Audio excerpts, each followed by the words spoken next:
Mesdames et messieurs, ravi de vous retrouver pour un nouveau numéro de votre émission L'Afrique dans tous ses états. Si vous avez raté l'actualité, eh bien rassurez-vous, on récapitule dans cette émission. Alors chaque semaine, vous le savez, nous sillonnons les réseaux sociaux, Internet afin de découvrir les sujets qui vous ont fait parler. 3 sujets sont au menu aujourd'hui. Alors on va commencer avec la Côte d'Ivoire. Radié mais toujours debout. Que veut Gbagbo? On continue. Un jour chez Ibrahim Traoré, un autre chez Alassane Ouattara. Quel message envoie Ousmane Sonko? Et on va terminer avec les États-Unis. Oui, fin des visas américains. Mesures de sécurité ou humiliation pour l'Afrique. Voilà, mesdames et messieurs, les 3 sujets que nous allons aborder aujourd'hui avec nos invités du jour. Alors, on va commencer par vous, monsieur Maodo Ba. Vous êtes historien militaire et professeur en études stratégiques de défense et politique de sécurité. Bienvenue à vous. Oui, bonjour Aïchatou, bonjour Baba, bonjour chers collègues. Merci encore une fois pour l'invitation. C'est un plaisir de vous avoir avec nous. On continue avec vous. Babadem, vous êtes journaliste. Bienvenue à vous. Merci. Ravi de vous retrouver avec nos co-panélistes et toi, Aïssatou. Merci, Baba. Et on termine avec notre cher Stéphane Dos Santos. Vous êtes fondateur de l'African Global Press à l'anglaise. Merci. Bonjour à vous. Très content d'être ici comme d'habitude. Exactement. Alors 3 sujets vont être débattus dans cette émission. Mesdames et messieurs, n'hésitez pas à aller sur nos réseaux sociaux et à commenter l'actualité, à nous envoyer des messages. On les lit tous. Merci à tous les commentateurs. Alors on commence avec le premier sujet, Baba, que vous allez traiter. Donc radié mais toujours debout. Que veut Laurent Gbagbo? On regarde une vidéo et puis on revient. À 3 mois de la présidentielle du 25 octobre 2025, le climat politique en Côte d'Ivoire se tend. L'exclusion de Laurent Gbagbo de la liste électorale ravive les fractures. L'ancien président crie à l'injustice. Le 7 juin 2025, lors d'un meeting à Abidjan, il a réaffirmé sa volonté de recouvrer ses droits civiques et d'en découdre politiquement. Dans une lettre ouverte datée du 12 juin 2025, l'ancien chef d'État ivoirien appelle les Ivoiriens à rejoindre un nouveau mouvement citoyen baptisé Trop c'est trop, une plateforme au-delà des partis qui dénonce, selon lui, l'exclusion politique, la dégradation sociale et une dérive autoritaire du pouvoir en place. Laurent Gbagbo s'oppose frontalement à toute perspective de 4e mandat présidentiel qu'il juge contraire à la Constitution, une mobilisation qu'il souhaite pacifique mais déterminée pour défendre, dit-il, la démocratie et les droits du peuple. De retour sur le plateau, Baba, je vous donne la parole. Oui, alors Laurent Gbagbo, le samedi 7 juin, c'était à Port-Bouët, il a livré un discours qui a marqué l'après-campagne présidentielle. Alors 3 axes majeurs émergent de cette intervention. Donc la première chose, c'est que il a fait une dénonciation de l'exclusion électorale et défendu son honneur. Laurent Gbagbo a réagi avec force à sa radiation de la liste électorale, dénonça une provocation de trop, orchestrée selon lui pour écarter les grandes figures de l'opposition. Il a cité notamment Cheikh Tidiane Cham, Guillaume Soro, mais n'a pas cité Blé Goudé. Et il était qui était absent de la liste, qualifiant cette exclusion d'insulte à son honneur et à sa famille. Il a martelé « Je ne suis pas un voleur ». Ceux qui ont dressé cette liste savent que je ne suis pas un voleur. Avant de conclure par « Ils veulent la bagarre ». On va faire la bagarre. Pour Gbagbo, donc il s'agit d'une attaque contre la démocratie et le droit du peuple à choisir ses dirigeants. Deuxième point à souligner, c'est l'attaque contre le 4e mandat. Il a vraiment insisté là-dessus et la manipulation constitutionnelle. L'ancien président a fustigé la perspective d'un 4e mandat pour Alassane Ouattara, dénonçant ce qu'il considère comme des contorsions juridiques et une manipulation de la Constitution à des fins personnelles. Gbagbo a averti, il n'y a pas de 4e mandat. On ne peut pas changer la Constitution à chaque fois pour s'octroyer un nouveau mandat. Enfin, il a fait un appel à une mobilisation, mais une mobilisation réfléchie et à la résistance. Alors, il a appelé ses partisans à éviter la violence, prenant une lutte par la tête, les idées et la parole. Il a insisté sur la nécessité d'une résistance organisée, patiente et stratégique. Et il le dit lui-même, on ne donne pas les coups n'importe quand, ni n'importe comment. Et il invite donc à une mobilisation vigilante face aux dérives. Et enfin, il a fait une lettre à la population en s'adressant à la population et en créant son mouvement Trop c'est trop. Merci beaucoup Babadem. Alors effectivement, donc la prise de parole, le fameux meeting à Port-Bouët de Gbagbo a fait réagir pas mal de personnes. Beaucoup d'inquiétudes aussi parce que les propos tenus, le ton employé donner un petit peu un avant-goût de ce qui pourrait se passer. Qu'en avez-vous pensé, Monsieur Ba? Oui, merci beaucoup Aïssetou. Alors, je pense que voilà, Gbagbo reste toujours sur sa logique, hein, parce qu'avec son mouvement qu'il a lancé Trop c'est trop, s'inscrit dans une dynamique de mobiliser tous les Ivoiriens, quel que soit au-delà des clivages qui les divisaient, que ce soit politique, ethnique, religieuse, etc. Donc pour lui, il a dit que voilà, cette mouvance s'inscrit, et c'est pas, on appelle à l'insurrection, c'est pour permettre aux Ivoiriens de regagner, c'est-à-dire leur fierté contre des tentatives de dérive autoritaire du président actuel. Je suis sur la même logique que lui, dans la mesure où en 2025, la Côte d'Ivoire revient en 2020. N'oublions pas qu'en 2020, en 2000, la candidature du président Alassane Dramane Ouattara a été bloquée, à la suite des allégations selon lesquelles il n'est pas ivoirien ou bien autre chose. 25 ans après, c'est la même chose. C'est-à-dire que la Côte d'Ivoire fait du surplace. La Côte d'Ivoire fait du surplace. Donc, qu'avez-vous pensé, M. Stéphane Dos Santos, quand on entend Laurent Gbagbo qui dit « il s'est tu », maintenant le moment est arrivé de prendre la parole, pas de 4e mandat, il vise clairement le président de la République, il dit « ok, là, on commence les choses sérieuses », il avait l'air plutôt en forme. Vous en pensez quoi? Est-ce que ça peut inquiéter? Ça peut inquiéter, oui, mais quelque part, lorsqu'on suit le discours de Laurent Gbagbo, ça inquiète moins parce qu'il appelle au calme. Il veut que toutes les réponses à ces mesures qui ont été prises à son encontre soient des réponses pacifiques. Donc de ce côté-là, ça n'inquiète pas. Et puis il faut comprendre derrière que c'est l'expression de la frustration d'un homme qui a connu la CPI, la Cour pénale internationale, qui a connu la prison, et qu'on essaye aujourd'hui d'effacer du paysage politique ivoirien. Et c'est quelqu'un qui est très suivi en Côte d'Ivoire et ailleurs en Afrique. Donc il faut comprendre aussi sa réaction, mais elle n'inquiète pas parce que ce qu'il met en avant, c'est d'abord l'aspect pacifique des choses. On connaît le passif de la Côte d'Ivoire qui a connu des heures très troubles. Donc ça inquiète moins, c'est juste l'expression d'une frustration, comme il y en a dans d'autres pays en Afrique. Baba, vous qui avez travaillé sur notamment le meeting de Gbagbo, est-ce que vous considérez que Gbagbo a réussi, entre guillemets, son coup, Gbagbo a réussi à mobiliser au-delà de ses militants du PPACI? Oui, en tout cas, il a surtout réussi son coup d'être devenu, parce que autant il y avait Tidjane Thiam qui occupait la place médiatique, et on voyait plutôt Gbagbo être avec les 3 autres, c'est-à-dire exclu avec les 3 autres, mais là, il a réussi carrément à se mettre sur la place centrale. D'ailleurs, si vous écoutez les contre-offensives du RHDP, du parti au pouvoir, c'est dégué contre Gbagbo et avec des mots assez crus, hein, lorsque vous entendez la contre-offensive. Vous avez dit tout à l'heure qu'il était en forme et le représentant du RHDP disait qu'il ose, en tout cas en mettant des guillemets, il ose demander la bagarre parce que sa femme est à côté de lui, sa nouvelle...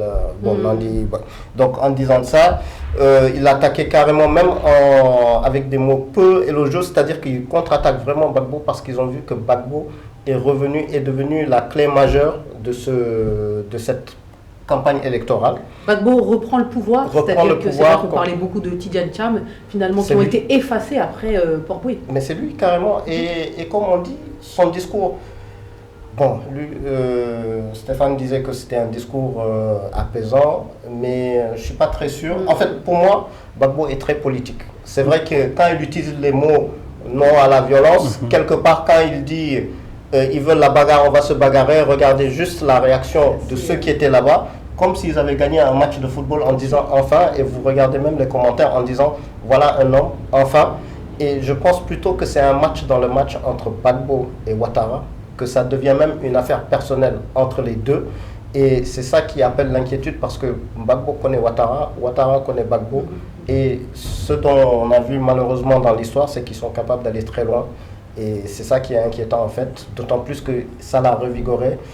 Il y a eu des mots, pour ceux qui ont suivi, il y a eu quand même parfois des mots malheureux de Gbagbo, notamment quand il donne l'exemple de Gon Coulibaly. Mais il était dans son élan, donc discours de guerrier.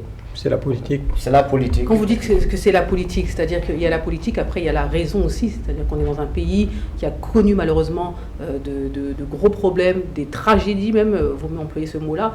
Quand vous dites que c'est la politique, est-ce que la politique permet de faire tout ce qu'on veut et sans penser finalement à la population? C'est-à-dire que c'est la politique. L'histoire nous a montré qu'en politique, les idéologies le plus souvent sont pacifiques, mais dans les faits sont violents.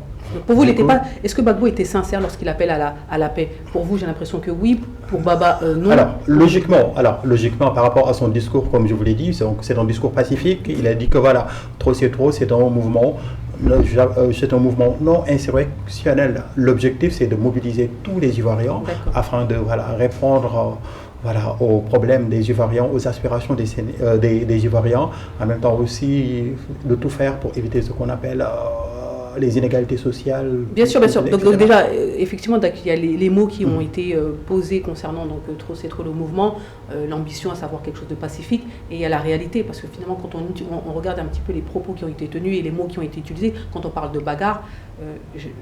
Mais de la mobilisation des rues, et malheureusement, je le dis et je n'incite pas à la violence, mais malheureusement, dans les constats, j'espère que ça ne va pas aller là-bas, mais ça sera à partir de la violence que le pouvoir va reculer. Oui, parce que pour moi. Donc pour vous, il n'y a pas d'autres possibilités. C'est soit vous mettez vraiment en exergue le fait que, attention, vous continuez comme ça, on mobilise la rue, et mobiliser la rue, on ne va pas appeler à la violence, mais ça peut toujours déborder. Exactement. Et généralement, c'est à ce moment-là qu'on voit qu'on va parler de dialogue ou pas. Mais tant que ça se passe bien, je ne vois pas le pouvoir reculer. C'est une sorte de menace déguisée, à savoir, on appelle à la paix, mais attention, si vous ne respectez pas ou si vous ne répondez pas favorablement à nos demandes, eh bien ça peut basculer. Est-ce qu'on peut le prendre comme ça? Juste pour aller dans ce sens, d'ailleurs le représentant du RHDP a dit, ils appellent à un coup d'État à travers des manifestations de rue. Nous saurons répondre, ce n'est pas de menaces que nous vous faisons, mais ce sont des conseils parce que nous avons un état de droit et nous savons répondre à ça. Donc c'est juste pour vous dire que... Moi, personnellement, j'ai envie de croire au bon sens de Laurent Gbagbo. C'est quand même quelqu'un qui sait comment la Côte d'Ivoire a souffert de la guerre et des méfaits de tout ça. D'ailleurs, lorsqu'il a dit que ses partisans ne vont pas hésiter à avoir recours à la rue, le RHDP a répondu en disant que nous aussi, on connaît la rue. Vous voyez, et pourtant, ce sont eux qui sont au pouvoir. Moi, j'ai envie de dire, la rue aujourd'hui, c'est devenu aussi un autre terrain politique, loin des armes et loin de la violence, un terrain par le biais duquel une population peut montrer sa satisfaction ou son insatisfaction par rapport à une mesure ou à une décision politique. Donc moi j'ai envie d'orienter le discours de Laurent Gbagbo sur ce prisme-là, que si les choses ne se font pas comme on le souhaite, comme il devrait être fait, eh ben, nos partisans vont montrer aux yeux du monde qu'on est mécontent avec ce qui se fait actuellement. Oui, en plus, c'est la Côte d'Ivoire aussi. Les Ivoiriens, je vais rebondir un peu. La Côte d'Ivoire reconnaissent très bien la rue, ce qui s'est passé de 2000, de 99 même jusqu'en 2011. Donc voilà, jusqu'à présent, etc. Mais au-delà de ça aussi, on est en Afrique de l'Ouest. On sait bien que beaucoup de problèmes en Afrique de l'Ouest ont été résolus dans la rue, que ce soit au Mali, que ce soit en Guinée, que ce soit au Burkina, etc. Et surtout au Sénégal. Donc les problèmes ont été résolus. Bon, en politique, le plus souvent, les problèmes se résolvent au niveau de la rue, que ce soit la Révolution française, la Révolution chinoise, la Révolution américaine, etc. Donc Gbagbo, c'est un politicien. C'est quelqu'un qui a des idées tellement de droite, souverainiste, etc. Il sait qu'il est soutenu par la jeunesse africaine, mais aussi et surtout c'est par la jeunesse ivoirienne. Il y en a beaucoup qui croient à son discours, parce que qui est au pouvoir, c'est le président Ouattara. Ouattara, le plus souvent, les Ivoiriens pensent qu'il est là que pour défendre les intérêts des multinationaux, parce que on sait bien que la Côte d'Ivoire a un taux de croissance économique très important, etc. Mais ce taux de croissance mène la Côte d'Ivoire vers ce qu'on appelle l'émergence, c'est-à-dire que la Côte d'Ivoire va être un pays émergent. Quand on dit un pays émergent, c'est différent d'un pays qui a émergé comme la Chine. Un pays émergent, c'est comme le Brésil ou l'Inde, c'est-à-dire qu'on est développé, mais on garde des inégalités sociales, mais aussi des traits de sous-développement, comme les favelas au Brésil, alors que si vous allez dans certains quartiers de Rio ou de Brasilia, les gens vivent beaucoup mieux que ceux qui sont dans le 6e arrondissement ou bien à Manhattan. Exactement. Et vous l'avez dit concernant le mouvement, donc le mouvement c'est trop, donc il a parlé des inégalités sociales, il a revendiqué les problèmes que vivaient les Ivoiriens au quotidien. On peut les rappeler aussi ici, c'est important pour que les téléspectateurs puissent comprendre quand même qu'il y a eu des revendications, il y a eu une sorte de mini-programme qui a été énoncé, à savoir combattre les injustices sociales, etc., etc. Oui, alors c'est-à-dire que l'alternative est là. On sait bien qu'il y a le président Gbagbo s'appuie sur ce qu'on appelle sur la frustration de la population. Quand on parle d'injustice sociale, il y a des gens qui sont déguerpis, c'est-à-dire les commerçants, ceux qui avaient des logements, etc.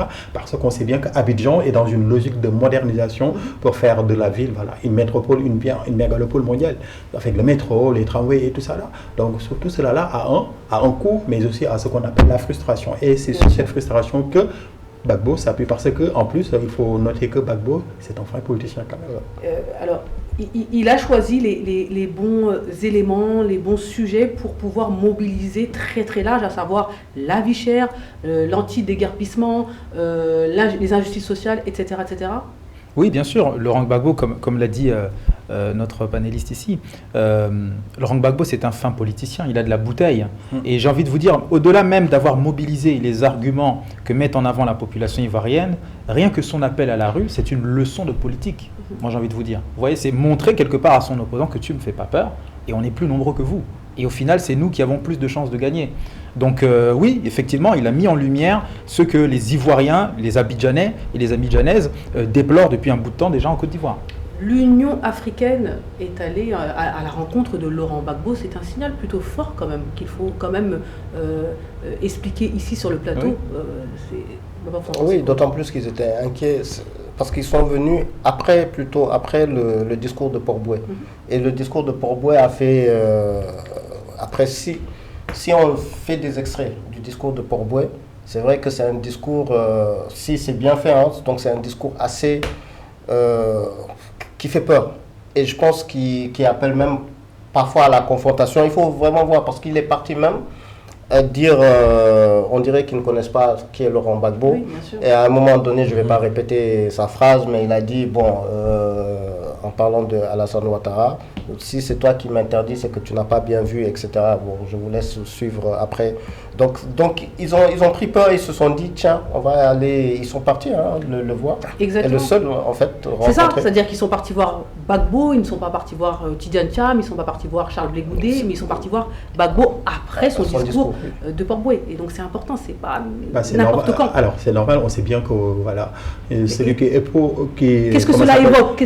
C'est-à-dire qu'on sait bien que cela évoque que Gbagbo est le leader incontestable de l'opposition ivoirienne. Aujourd'hui, clairement, l'Union africaine positionne Gbagbo comme étant le leader de l'opposition. Voilà, que ce soit Soro, que ce soit Tidiane Thiam ou bien Charles Blé Goudé, ils sont tous derrière Gbagbo, afin de faire de sorte que la Côte d'Ivoire connaisse ce qu'on appelle des élections crédibles, des élections transparentes. Et reste dans une dynamique de stabilité. Surtout que Gbagbo n'a rien à perdre à son âge. Et surtout qu'il est prêt, en tout cas lui... Il y a une revanche, on ressent comme je reprends. Et il le dit souvent, et d'ailleurs il y a même une autre personne qui avait dit, et c'est vrai que parfois même s'il s'était rencontré avec Alassane Ouattara, mais il y a eu ce qui a fait surface, c'est que quand il était à la haie, quand il était à la CPI, on lui a pas donné la possibilité d'aller enterrer sa maman. Et c'est revenu encore comme une nouvelle frustration. Et autre chose, juste pour revenir à la question précédente, au moment où il y a eu le discours de Port-Boué, c'était beaucoup plus accentué sur Alassane Ouattara, son 4e mandat, et peut-être éventuellement soyez mobilisés. Et la lettre a permis, parce que effectivement, de rééquilibrer avec la population, mais en sachant qu'il est déjà intervenu, et lui, c'est l'un des seuls qui mettait la société, son programme pour la société et éventuellement la lutte, alors que les autres parlaient plutôt de l'exclusion. Bien sûr. Donc là, ce que vous dites, Baba, c'est que clairement, donc, son meeting de Port-Boué était dédié au président de la République, Alassane Ouattara. Donc il a clairement affiché, entre guillemets. Et puis, la lettre, là, il a pris le temps de s'adresser à la population pour expliquer pourquoi, comment et où allons-nous. C'est bien ça? Oui, clairement. Il a vraiment scindé son message en deux. C'est-à-dire qu'il y a une partie vraiment pour Ouattara, et ça, il fallait que ça se fasse en public pour un peu montrer les dents. Je pense que c'était stratégique. Et une partie où il s'adresse à son public via les réseaux sociaux, via une lettre ouverte. Et je pense que c'était sa stratégie de communication. Et ça a l'air d'avoir plutôt bien marché, j'ai l'impression. Exactement. Selon vous, et pour terminer sur ce sujet, Gbagbo peut-il faire perdre le pouvoir en place sans même se présenter? est-ce qu'avec l'aura qu'il a, la force de mobilisation qu'il a, peut-il quand même faire perdre? Parce qu'aujourd'hui encore, à quelques mois de l'élection, il n'est toujours pas sur les listes électorales, il ne peut toujours pas se présenter en tant que candidat à l'élection présidentielle, mais néanmoins, peut-il faire perdre le pouvoir malgré sa non-candidature? Moi, je pense que oui. Je pense que Gbagbo, même s'il ne se présente pas, il peut mettre en danger le pouvoir en place. Par contre, ce qui serait stratégique pour lui, c'est de vite être fixé sur le fait de est-ce qu'il va pouvoir se présenter ou pas. Au cas échéant, c'est désigner quelqu'un au sein de son parti qui pourra se présenter. Un peu faire comme Sonko a fait avec Diomaye Faye. Mais ça, il va falloir le faire rapidement parce que les élections, c'est en octobre. Octobre, c'est dans pas si longtemps que ça. Et je pense qu'avec toute cette pression-là, ça va faire guider les regards des gens vers le parti du coup de Gbagbo. Oui. Vous en pensez quoi? Vous êtes d'accord avec alors, M. Dos Santos? oui, alors moi je pense que ça va être trop compliqué de refaire comme ce qui s'est passé au Sénégal, c'est-à-dire choisir quelqu'un. Le plus souvent, les partis politiques en Afrique, surtout en Afrique, dans les anciennes colonies françaises, il y a une sorte de paternalisme. C'est-à-dire que le parti politique est incarné par une personne, le plus souvent, même quand cette personne parle, la partie politique est mort. Donc on sait bien que donc je ne pense pas que le président Gbagbo va être en mesure de déléguer ses pouvoirs à une autre personne qui pourrait représenter son parti. Ça va être beaucoup plus compliqué. Voilà. Allez-y rapidement. Juste pour répondre à notre invité, je suis d'accord avec ce que notre invité dit. C'est vrai qu'en Afrique, les partis politiques sont souvent incarnés par une personne qui devient la tête d'affiche. Mais je pense qu'on a quand même face à nous un Laurent Gbagbo qui, du haut de ses 80 ans, s'imprègne beaucoup de ce que la jeunesse fait. Vous voyez? Et je pense qu'il ne faut pas exclure le scénario où il va peut-être copier ce que Sonko a fait et se dire tiens, je vais mettre quelqu'un d'autre. Parce qu'aujourd'hui, la jeunesse veut justement s'émanciper de ces anciens schémas-là où on ne mettait qu'une personne en avant. Il a 80 ans, c'est une grosse figure politique, oui, mais c'est quelqu'un qui s'imprègne aussi des tendances actuelles. Et ça pourrait exclure du coup ce scénario qu'on a l'habitude de voir où il n'y a qu'une seule personne en tête d'affiche. Oui.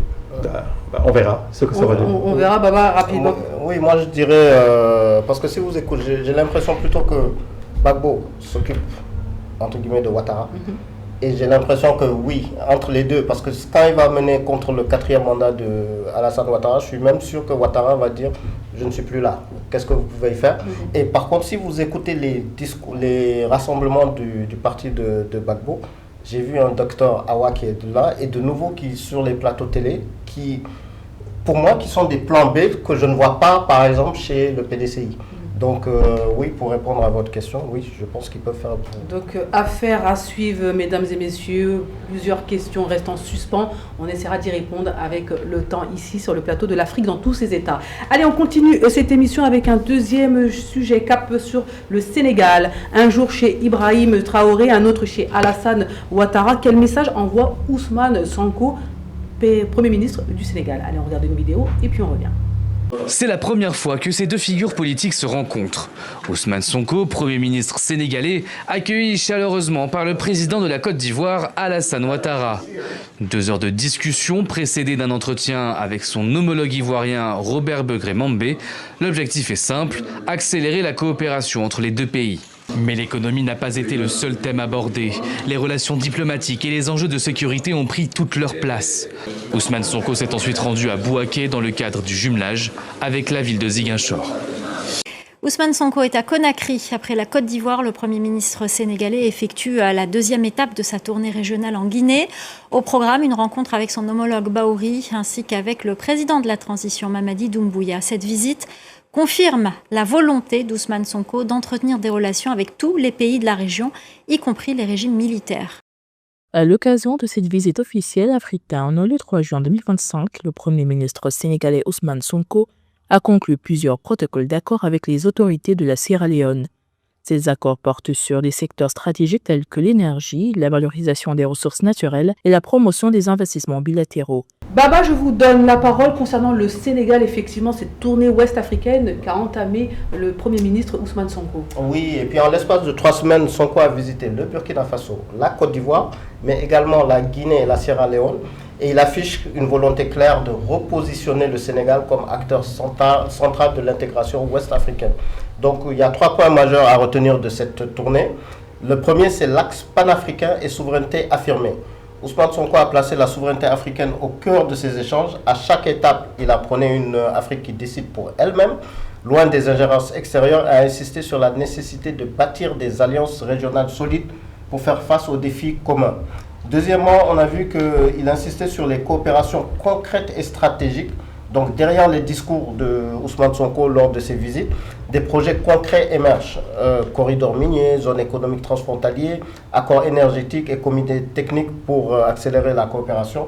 Donc l'objectif est affiché est de mutualiser les ressources et de créer un développement partagé, notamment avec la Guinée, Sierra Leone et le Burkina Faso dans des secteurs clés comme la sécurité, l'énergie et le commerce. Et enfin, le voyage hautement symbolique de Sonko en Côte d'Ivoire. La visite d'Ousmane Sonko en Côte d'Ivoire a été marquée par des rencontres avec le président Alassane Ouattara et même l'opposant Laurent Gbagbo, illustrant une volonté de dialogue inclusif et de consolidation des relations. Il a également été honoré à Bouaké pour jumeler avec sa ville de Ziguinchor. Donc les échanges ont porté sur la sécurité sous-régionale, coopération économique et le renforcement des liens historiques entre les deux pays. Donc, ce qu'on pourrait dire, c'est que est-ce que Sonko a-t-il réussi à insuffler une dynamique durable dans l'intégration ouest-africaine, ou alors c'est juste une offensive diplomatique qui restera symbolique face aux réalités politiques et économiques de la région? Bonne question, Babadem, merci beaucoup pour ce point. Alors, je vous pose à vous la question, comment interprétez-vous finalement le choix de Ousmane Sonko de se rendre chez Ibrahim Traoré, puis immédiatement chez Alassane Ouattara? Pour moi, le choix de Sonko d'aller chez Ibrahim Traoré puis chez Alassane Ouattara, c'est juste la matérialisation de la vision de Sonko, qui est une vision d'une Afrique unie, peu importe les divergences. Je pense que s'il ne serait pas allé en Côte d'Ivoire, les gens auraient dit ok. C'est vraiment la temporalité là que je souhaite pointer du doigt, à savoir. Alors, juste après, c'est peut-être. C'est la temporalité. Oui, alors c'est vrai que ça fait bizarre cet effet de passer d'un camp à l'autre, c'est vrai, mais il faut voir les choses d'un peu plus large, parce qu'après ça, il est parti en Guinée, il est parti au Sierra Leone aussi. Donc je pense qu'il faut, comme disent les Anglais, to see the big picture, voir les choses un peu plus en grand, et voir que quand on voit les choses un peu plus en grand, Sonko se meut aujourd'hui comme un fin diplomate. Quelqu'un qui veut vraiment donner corps à des mots, et des mots qui mettent en avant une souveraineté et puis une fraternité africaine réelle sur des partenariats gagnant-gagnant. Et c'est ce dont cette sous-région a besoin aujourd'hui, malgré les divergences, les tendances politiques. Sonko est un fin politicien et les politiciens ne font rien au hasard. Vous en pensez quoi concernant le fait qu'un jour chez Ibrahim Traoré et puis on va dire le lendemain chez Alassane Ouattara? J'analyse cette situation par rapport à cette assertion de Mao Zedong qui disait que le chat soit noir ou gris pourvu qu'il attrape sa proie. C'est-à-dire que le Sénégal est dans une logique le Sénégal n'est pas là pour dire que vous êtes avec l'Est ou bien vous êtes avec l'Ouest. La seule chose que le Sénégal cherche, c'est-à-dire comment faire pour défendre les intérêts stratégiques du Sénégal. C'est dans cette logique que le Premier ministre de l'administration du président Diomaye Faye, M. Ousmane Sonko, n'est pas là à dire que c'est Ibrahim Traoré ou bien c'est la Côte d'Ivoire. Quand on parle de Ibrahim Traoré, on parle du Burkina. Donc c'est la zone du Sahel. Donc il faudra les aider afin de lutter contre ce qu'on appelle le terrorisme, parce qu'on n'est pas à l'abri de cela. Alors quand on parle de la Côte d'Ivoire c'est qui? La Côte d'Ivoire, c'est la première puissance économique de la zone UEMOA. Donc l'une des premières puissances de la zone CEDEAO avec le Nigeria, etc. Donc il faudra faire affaire avec tout le monde, dans le but de faire ce qu'on appelle de créer une zone d'influence géopolitique au niveau sous-régional de façon symétrique. Quand on parle de zone d'influence, c'est quoi? C'est une zone qui permet au Sénégal de se positionner comme étant une référence sur le plan économique, mais aussi sur le plan institutionnel, afin de imposer un leadership autant pour moi très important ouest-africaine. Effectivement. Baba, quel message implicite a-t-il entre guillemets voulu véhiculer, on suppose bien sûr ici sur le plateau? Oui, en fait, c'est-à-dire que nous-mêmes on pouvait impliciter, parce que avant son voyage au Burkina, Diomaye Faye était en Côte d'Ivoire, juste une semaine avant. Et donc quand Diomaye Faye était en Côte d'Ivoire, il avait rencontré le président Alassane Ouattara. Une semaine après, Sonko est au Burkina Faso, et il fallait entendre les gens qui se disent mais attendez, il est en train de carrément être en tout cas déséquilibré, ou alors ils ne sont pas d'accord sur la politique étrangère du Sénégal, alors que c'était faux, alors que explicitement après, parce qu'ils l'ont expliqué après, la visite de Sonko, il faut voir que lorsqu'il a fait sa visite en Côte d'Ivoire, il est parti avec des entre guillemets, en tout cas des entrepreneurs, beaucoup d'entrepreneurs sénégalais. Ils ont signé beaucoup de contrats en Côte d'Ivoire et ça a été expliqué. Et au-delà de ça, je pense que ce qui n'a pas été dit, parce qu'il y en a qui ont dit, il a osé rencontrer Gbagbo qui est l'opposant de Ouattara. Alors il y en a qui disent qu'il a eu la permission, en tout cas il en avait discuté avec Alassane Ouattara. Mais quoi qu'il en soit, j'attendais personnellement, pour avoir suivi Sonko depuis presque 10 ans, moi je m'attendais à ça de Sonko depuis même 1 an, c'est-à-dire le côté panafricain et cette volonté de réunir l'Afrique et surtout de se dire, parce que si vous regardez bien Sierra Leone, Guinée, Côte d'Ivoire ou Burkina Faso, il faut voir les signatures. Le Sénégal est un pays pétrolier et gazier maintenant. Si vous regardez bien les contrats qui ont été signés, c'est presque des échanges. On a le pétrole, vous avez le bauxite. Faisons nos échanges au lieu de passer par, voilà, comme d'habitude, l'Occident qui vont. Et donc je pense que c'est ça qu'il a mis en avant. Et je pense que c'est vraiment cette intégration africaine. Et puis il fallait quand même voir Ouattara, parce que vaut mieux discuter avec Ouattara, voir aussi ses positionnements, franc CFA, l'impérialisme, et donc avoir plus une idée. Donc, le message a été très clair et qu'il a clarifié lors de sa réunion et surtout lors de sa prise de parole à la télé burkinabé, où il explique que quoi qu'il en soit, il compte travailler avec toute l'Afrique. L'important c'est de travailler avec l'Afrique pour avoir cette intégration économique africaine, intégration à tous les niveaux, même pas forcément que économique. Et donc ça le prouve, hein. C'est pour ça que finalement beaucoup ont vu des messages subliminaux à travers donc sa tournée panafricaine, sa tournée ouest-africaine. Alors on va revenir quand même sur sa visite en Côte d'Ivoire et surtout lorsqu'il est parti rencontrer Gbagbo. Donc beaucoup ont dit comme quoi Alassane Ouattara n'était pas content, d'autres considèrent que ça a été au contraire planifié. Il y a quand même un message aussi qu'on peut reprendre ici sur le plateau. Vous en pensez quoi, Stéphane Dos Santos? Pour moi, le fait que Ousmane Sonko soit parti en Côte d'Ivoire et qu'il ait rencontré Alassane Ouattara et Laurent Gbagbo, ça vient lever tout soupçon des gens sur les réseaux sociaux en disant que c'est une sorte de trahison ou autre. Il montre qu'il est neutre et que Ouattara peut être au pouvoir, Gbagbo peut être un opposant, mais ils sont d'abord africains. Et peu importe. C'était calculé en tout cas, c'est-à-dire que il l'a fait, il a rencontré Alassane Ouattara, mais il fallait absolument rencontrer Laurent Gbagbo pour montrer que, ok, bien sûr, je suis neutre, je suis pour la stabilité du pays, je suis peut-être un médiateur aussi, éventuellement. Pour moi, c'était calculé dans ce sens-là, oui, mais aussi calculé dans le sens où quand même, je pense qu'aujourd'hui, quand on connaît Sonko et qu'on connaît un peu Gbagbo, je pense que les idées de Sonko et de Gbagbo se rejoignent plus que celles de Ouattara. Donc, même si, admettons, ce n'était pas calculé, cette rencontre devait avoir lieu à un moment ou à un autre. Mais est-ce que c'était le bon moment pour encore une fois Oui, pour moi c'est le bon moment. Pourquoi? Parce qu'il y a des élections en octobre. Oui. Et au cas où un opposant à Ouattara passe au pouvoir, il faudra quand même que les échanges soient fluides avec le Sénégal. C'est quoi, oui, en fait, c'est la droite africaine. Quand on parle de la droite africaine, on parle de la souveraineté, on parle du panafricanisme, on parle de la solidarité. C'est-à-dire que voilà, le Premier ministre Ousmane Sonko ainsi que le président Gbagbo, ils voient les choses de la même façon. C'est-à-dire la droite africaine basée sur la souveraineté, etc. C'est tout à fait normal, c'est tout à fait logique parce qu'il faudra rester sur la logique. La logique, c'est quoi? Avoir une vision panafricaine qu'il faudra suivre. Donc, idéologiquement, Ousmane Sonko, c'est Gbagbo. Oui. Clairement. Oui. Et il l'a montré en allant le voir après Ouattara. Voilà, mais économiquement, il faudra signer des accords avec la première puissance économique de l'IEMOR, la deuxième puissance économique de la CEDEAO, qui est la Côte d'Ivoire. La Côte d'Ivoire est dirigée par le président Alassane Ouattara. En fait, tout simplement, pour résumer un peu ça, ce que Sonko a fait, c'est maintenir les liens avec le Sénégal sans être ennemi de ses intérêts idéologiques. Voilà. Exactement. Donc, est-ce que ce positionnement peut-il éventuellement ternir un peu les relations entre Dakar et la Côte d'Ivoire? Je ne sais pas s'il y a eu peut-être un document de la part des équipes de Ouattara en disant comme quoi on ne s'attendait pas à... On a eu pas mal de choses sur les réseaux sociaux, sur Internet, à savoir ce qui a été dit, ce qui a été supposé, etc. Est-ce que finalement cela ne va pas entacher la relation entre Dakar et Abidjan? Non, je pense pas. Je pense que... ça pourrait. Ça pourrait, mais ça va se limiter aux réseaux sociaux, honnêtement. Moi, je pense que ça va se limiter aux réseaux sociaux parce que, quoi qu'on pense d'Alassane Ouattara, Il veut aussi garder une certaine hauteur, une certaine classe. Je ne pense pas qu'il va se rabaisser à des débats infertiles comme ça sur les réseaux sociaux.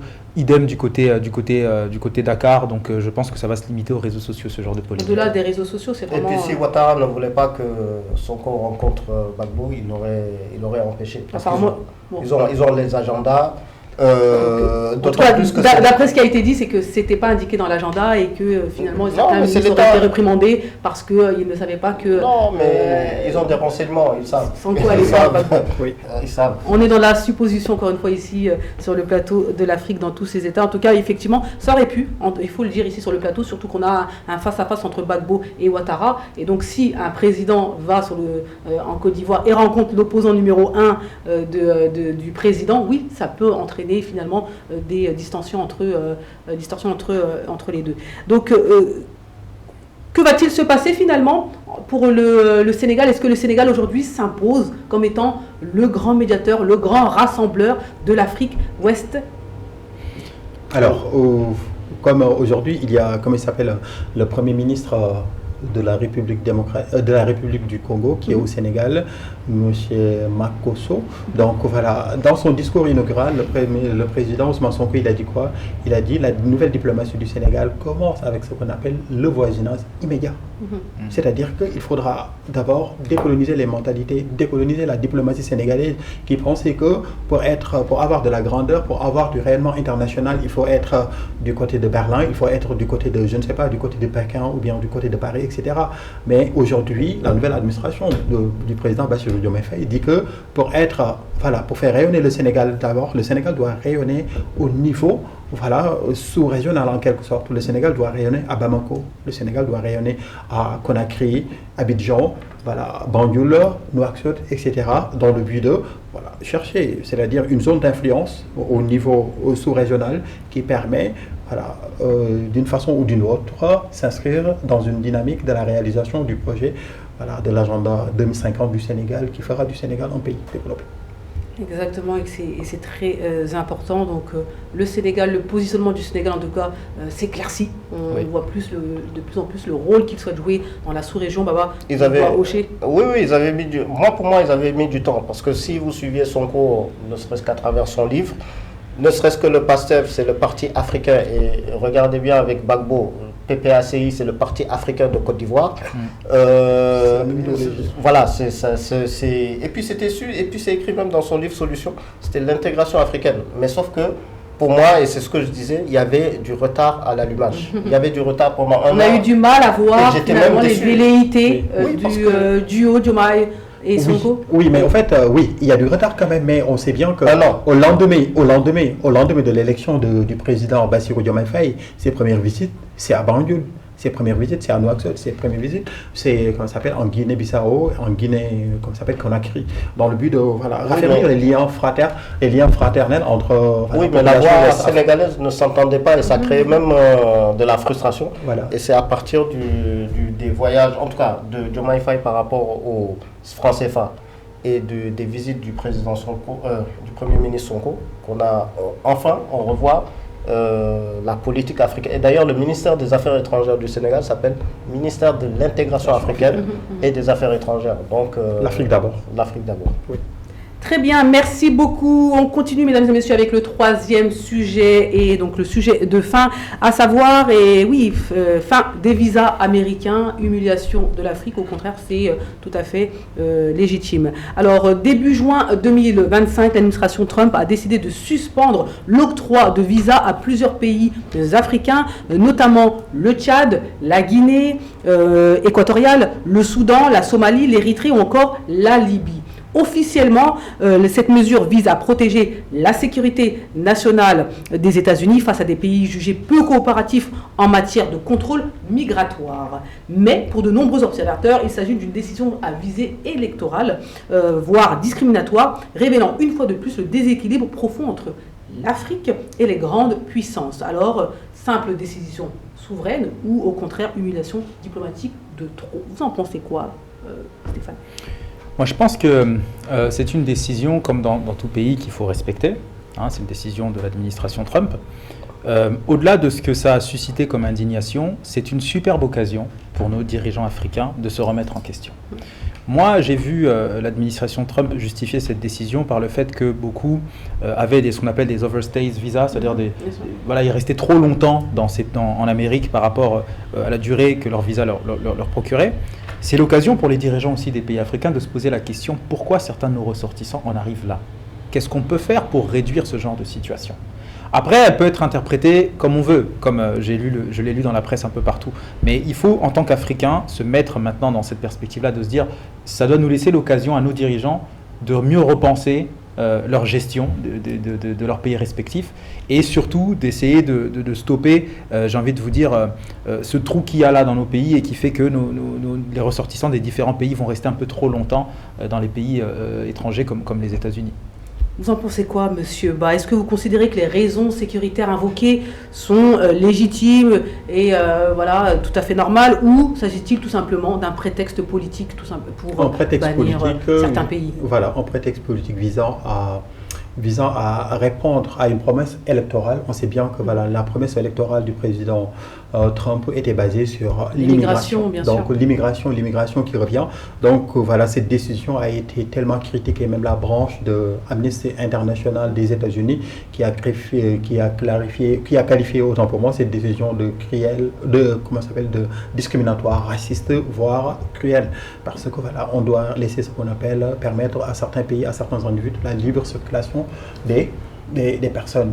Donc dire que certains pays, certains ressortissants de certains pays ne vont plus entrer aux États-Unis, c'est un peu cruel, mais on parle de Trump aussi. Quand on parle de Trump, il a des idées qui viennent du Sud profond. Quand on parle du Sud profond des États-Unis, on parle d'une mentalité ou bien des idéaux tellement ségrégationnistes. Ségrégationnistes envers qui? Envers les Afro-Américains. Envers qui? Envers les Hispaniques. Envers ce qu'on appelle la nouvelle vague d'immigrants aux États-Unis, qui sont les musulmans, c'est-à-dire tout ce qui est pakistanais, etc. En plus, aux États-Unis, c'est une société très hiérarchisée, en quelque sorte, une société cosmopolite dominée par les whites, c'est-à-dire les white anglo-saxons et protestants, c'est-à-dire les blancs, les premiers immigrants, immigrants d'origine européenne qui dominent.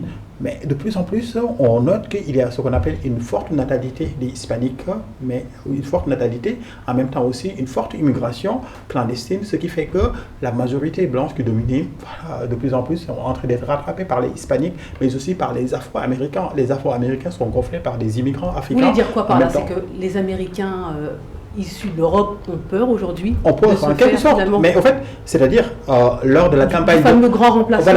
Lors de la campagne du président, Donald Trump, on a vu les pancartes. Trump make America great again, but Trump make America white again. On a vu ça dans les territoires du Sud, que ce soit Alabama, etc., Texas, etc. Quand on parle de ces États, ce sont des États qui sont des conservateurs, donc ça les dérange que de plus en plus le taux de natalité des hispaniques augmente, en même temps aussi une forte immigration hispanique et une forte immigration africaine, une forte immigration musulmane fait que d'ici 15 ans, ils seront des minorités. C'est dans ce sens même qu'il faut comprendre avec ce qui s'est passé avec et on voit que ça s'embrase aux États-Unis, notamment à Los Angeles, où ça à Los Angeles, etc. Dans les grandes métropoles ou bien dans les grandes mégalopoles où il y a une forte population d'origine hispanique, etc. Souvent ont été arrêtés de façon arbitraire ces derniers temps. De façon arbitraire. On a vu même un sénateur de l'État de Californie, hier avec la secrétaire de la sécurité intérieure. Donc, il y a eu des échauffourées, etc. Parce que on sait bien que le sénateur, il est d'origine hispanique. Donc, alors que l'autre, c'est un peu compliqué. Donc voilà. J'ai pas cité le Congo Brazzaville, mais je ne sais pas si vous avez vu la pétition qu'il y a sur Internet concernant donc les Congolais qui disent oui, il faut cibler donc certains pays, mais il faut plutôt cibler les dirigeants qui vont dans ces pays, qui achètent, etc., qui vont avec de l'argent dont on ne sait pas la provenance, et qui disaient nous, en tant que ressortissants congolais, on doit faire nos études, on va aux États-Unis pour apprendre, etc., etc. Pourquoi devrions-nous être sanctionnés alors que finalement on ne fait rien? Donc il y a des mouvements qui se lèvent. Vous en pensez quoi, Baba, de mettre tous dans le même sac? En fait, pour moi, c'est ça le réel problème, en fait. L'amalgame, pour moi, c'est carrément la folie Trump. L'incompétence. C'est pas réfléchi, c'est fait de façon arbitraire, il n'y a pas de plan clair, c'est juste on se lève un jour et on se dit bah tiens on va arrêter. C'est exactement ça. Et c'est exactement ça, c'est la folie Trump à côté d'une incompétence de son administration. Parce que comment vous pouvez dire, le 1er juin il y a eu c'était au Colorado, donc l'attentat qu'il y a eu au Colorado, et c'était un Égyptien qui était pris, et c'est le 1er juin, le 4 juin il a fait sa déclaration de ban, et quand vous l'écoutez, voilà, donc au Colorado, il y a eu ça, c'était un Égyptien. On doit se débarrasser de ces étrangers qui ont des courts séjours. Or, l'Égypte ne fait pas partie de ces pays bas. Donc, pour vous dire l'incohérence. Et ensuite, le fait de dire qu'ils ont mis les trois trucs, lutter contre le terrorisme, la sécurité et les gens qui ne respectent pas ou qui ne coopèrent pas avec les États-Unis pour la sécurité, mais pire le overstays dont on disait, c'est-à-dire des gens qui restaient au-delà de ça. Ils ont mis ça au niveau amalgame. Donc quelque part quand vous écoutez, on lutte contre ce terrorisme et ces bad étrangers qui sont là pour le terrorisme. Donc dès à présent j'ai pris un décret, c'est 12 pays, sur les 12 c'est les 7 pays africains, et donc 7 pays africains où il y a l'amalgame. Donc on va dire que le Tchad, le Congo, bien sûr. On va aller voir plus le Soudan, plus pour du terrorisme, alors que quelque part c'est des overstays. Il y a d'autres qui ne sont pas prêts à accepter le diktat donc, de l'administration Trump, en disant notamment le Soudan, qui disent bon, il faudrait que nous-mêmes nous vérifions à qui vous délivrez le visa ou le donc pour moi, il y a une sorte de réciprocité. Le Tchad a finalement supprimé l'octroi de visa aux Américains. Mais finalement, pourquoi les réactions officielles des pays africains tardent-elles à arriver? Après l'Union africaine, après vous regardez même la carte africaine des pays ban. Bizarrement, l'Afrique de l'Ouest n'est pas touchée, les autres pays, c'est plus les pays vers l'Est. Malheureusement, et juste pour faire un rapprochement avec l'incompétence ou la folie Trump, il faut se souvenir de la visite du président ouest-africain, sud-africain, qu'il avait reçu, Ramaphosa, en lui montrant une image. Et l'autre lui dit, mais c'est dans quel pays cette image? Or, c'était pas dans son pays. Et c'est pour vous dire comment l'administration Trump est en train de faire l'amalgame en disant l'Afrique, c'est l'Afrique. C'est juste pour rebondir par rapport à ce que Baba vient de dire. C'est-à-dire que, les États-Unis, la politique américaine est bouleversée actuellement. Parce qu'aux États-Unis, ils ont l'habitude d'avoir, au niveau de l'administration de la Maison-Blanche, ce qu'on appelle des aristocrates. Voilà, des aristocrates ou bien des personnes de la classe moyenne qui ont une culture universitaire. Mais tout d'un coup, vous avez des hommes d'affaires qui arrivent au pouvoir avec des idéaux d'extrême droite, ce qui change complètement les choses. Une mauvaise connaissance. Voilà, une mauvaise connaissance. Quand on parle d'un président comme, je sais pas, comme Bill Clinton, comme, je ne sais pas, comme Bush, etc., avec Dick Cheney, etc., non seulement ce sont des militaires, mais ce sont des gens qui ont des diplômes en relations internationales, qui ont servi partout, etc. Mais tout d'un coup, on a ce qu'on appelle des gens d'extrême droite d'Amérique qui sont aussi des descendants d'immigrés de dernière génération aux États-Unis, qui luttent contre l'immigration aussi, en même temps aussi que, quand on parle du problème en Afrique du Sud, on est bien celui qui est derrière, en quelque sorte. Donc il y a des gens qui sont aux États-Unis. Ce qui est plus grave, c'est-à-dire qu'il y a des gens qui sont aux États-Unis, qui vivent depuis très longtemps, tout d'un coup vous leur dites sortez, et vous allez en Afrique du Sud, vous amenez des gens qui ne connaissent pas la culture américaine, mais tout d'un coup, parce que vous avez entendu qu'il y a un certain Julius Malema, qui persécute, qui ont un discours haineux vis-à-vis de la population d'origine européenne d'Afrique du Sud. Donc vous le trouvez refuse aux États-Unis au détriment des gens qui vivaient là-bas depuis très longtemps. Franchement, c'est cruel, c'est discriminatoire, c'est raciste. Exactement, et c'est compliqué parce que où va le monde en faisant ce type d'action qui non contrôlée, non réfléchie? Je vous écoute. Non, moi tout ce que j'allais dire, c'est que d'un prisme africain, si on regarde le cas Trump, c'est un cas qu'il faut ignorer, j'ai envie de vous dire, dans le sens où même là-bas aux États-Unis, ça commence à chauffer. Il y a eu des manifestations dernièrement contre lui, donc il va se griller tout seul. Mais maintenant, comme je disais, c'est à nos dirigeants d'avoir une sorte de riposte qui soit à la hauteur. Et cette riposte, ça passe par la remise en question aussi, se remettre en question. C'est OK, il se passe ce qui se passe avec les États-Unis, ils ne veulent pas de nous. Qu'est-ce que nous, on peut faire?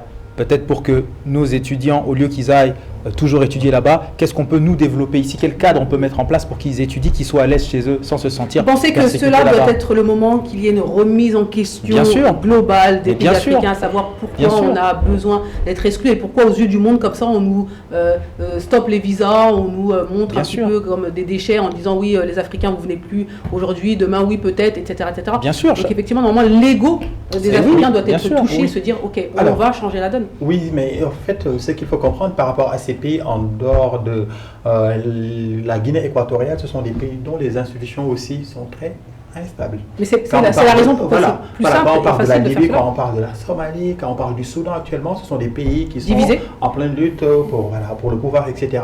Il y a la Guinée équatoriale et on sait bien que la Guinée équatoriale, les institutions sont là, mais c'est un pays très corrompu. Voilà, avec la famille qui est au pouvoir depuis très très très longtemps. Donc ce qui fait que quand on a des institutions qui ne sont pas solides, comme un pays où, je sais pas, comme la Tanzanie, comme le Kenya, le Sénégal, ou bien des pays, le Maroc, qui ont des institutions très solides, on ne refuse pas du tout le visa, parce qu'au moins ces gens-là, ils contrôlent leur population. Mais quand on parle du Soudan, quand on parle du Tchad, ce sont des États qui ne contrôlent pas du tout leur population. Arriver aux États-Unis, le plus souvent même l'État ou bien les services consulaires, etc., ne savent même pas que ces gens sont sur le territoire américain. Ce qui fait que cela crée un problème, que ce soit le FBI ou bien DEA, tous ces services du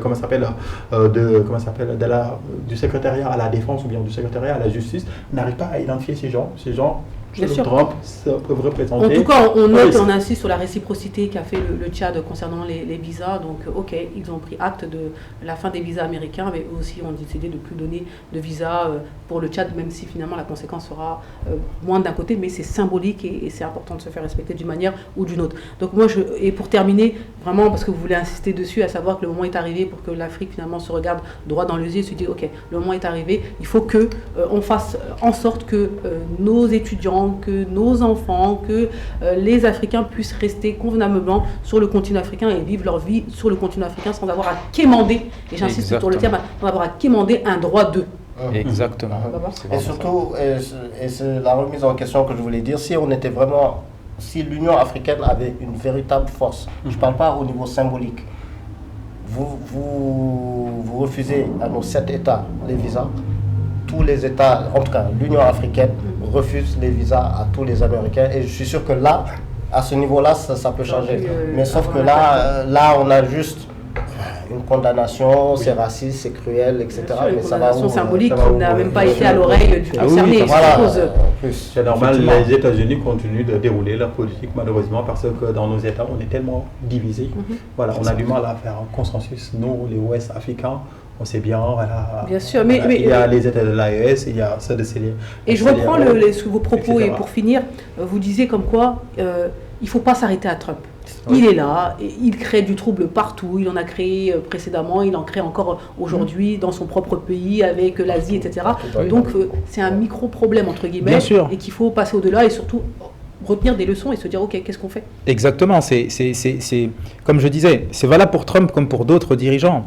Un régime, c'est jamais éternel, ça passe. Exactement. Et dans le cas du régime Trump, c'est un régime aujourd'hui, on sent qu'il y a un ras-le-bol au niveau des États-Unis par rapport à ce régime-là. Donc, au lieu de se focaliser sur Trump, de le traiter de tous les noms, je pense qu'il faut se remettre aux questions. Chaque mur que vont rencontrer nos dirigeants africains ou nos institutions africaines, c'est une belle occasion pour retrouver le droit chemin. Et ce droit chemin-là, ça passe par se poser les bonnes questions. Quel cadre on peut faire pour que nos jeunes, au lieu d'aller étudier ailleurs, étudient dans nos pays, si ce n'est pas dans le pays même, mais dans nos pays africains. Et aussi, je vais rebondir sur ce que Baba a dit tout à l'heure, les États-Unis, c'est un État-continent. Parce que c'est un très grand pays. La réponse à cette mesure, elle devait être africaine. Continentale. Voilà, elle devait être africaine. C'est l'Union africaine qui devait qui devait répondre et faire en place. L'Union africaine a répondu. Oui, est-ce qu'elle a répondu comme vous souhaiteriez ? Mais après, peut-elle prendre une décision au nom des autres pays ? C'est compliqué. Soyons réalistes aussi. C'est-à-dire que ce soit les organisations, c'est-à-dire les institutions régionales en Afrique ou bien continentale, donc le poids sur la politique internationale est souvent trop faible dans la mesure où ces institutions sont financées soit par l'Union européenne, soit par les États-Unis, l'USAID, etc. Ce qui fait que, quand quelqu'un te donne à manger, c'est lui qui te dit où regarder, ou bien que faire, etc. Exactement, voilà.